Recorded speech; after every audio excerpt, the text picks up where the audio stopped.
তৃণমূল কংগ্রেসের ইতিমধ্যেই কলঙ্কিত ভাবমূর্তিতে আরেকটি ধাক্কা দিল দিল্লি হাইকোর্ট।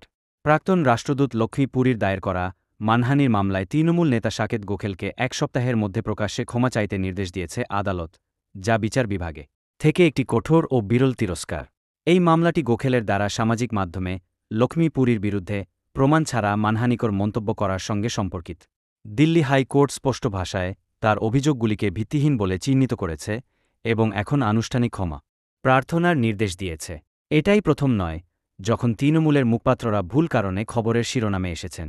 এই ঘটনাটি আবারও তুলে ধরছে তৃণমূল কংগ্রেসের বাড়তে থাকা উদ্ধত্ত, একটি দল যার নেতারা মনে করেন তারা জবাবদিহি, ভদ্রতার ঊর্ধ্বে, অভিযোগ প্রমাণ ছাড়াই লাগাতার করা এবং আদালতের নির্দেশ ছাড়া দায়িত্ব এড়িয়ে চলা।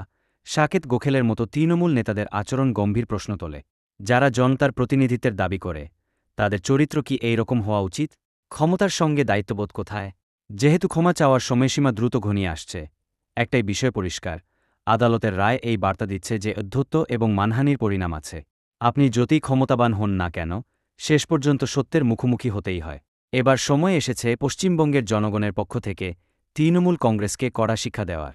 এই দলের প্রতিটি অন্যায়ের মূল্য তাদের চোকাতেই হবে। পশ্চিমবঙ্গ আরও ভালো কিছুর যোগ্য।